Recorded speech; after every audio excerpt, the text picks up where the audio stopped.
About politics in this primary fight.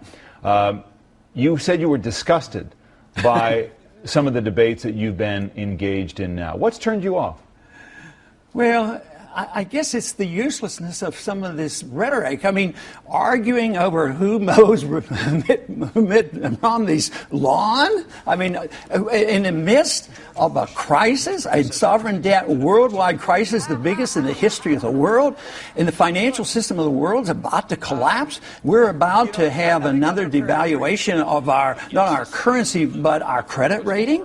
This is serious, and no control in the spending. I mean, we're going to have to get a handle on this. We have to quit worrying about who's mowing Mitt Romney's yard. You wrote in your book, Liberty Defined, about the fact that politics doesn't really offer a lot of choices. This is what you said. When it comes to any significant differences on foreign policy, economic intervention, the Federal Reserve, a strong executive branch, a welfareism mixed with corporatism, both parties are very much alike. The major arguments in hotly contested presidential races are mostly for public consumption to convince the people they actually have a choice. Are you saying that if Mitt Romney is the nominee, there's no choice between him and President Obama for voters next fall? Well, you could probably figure out some choices, but you have to figure out which position we're looking at with Mitt Romney. You know, it changes.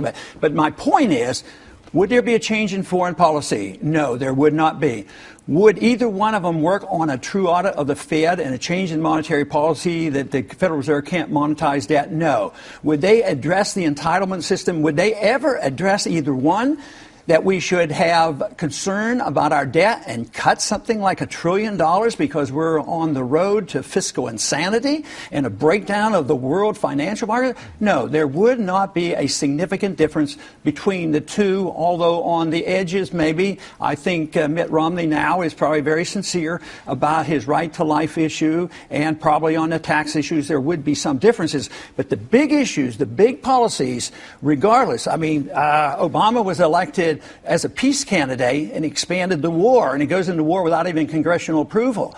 I mean, when the Republicans get in and they're against regulations, they give you no child left behind prescription drug programs and Sarbanes-Oxley. So no, the regulatory system, the spending, the deficits, the printing of money, they stay the same, and that's what the streets are telling us. Whether it's the occupiers or whether it's the Tea Party people, they're saying enough is enough. They want some changes, and that's what they're looking for.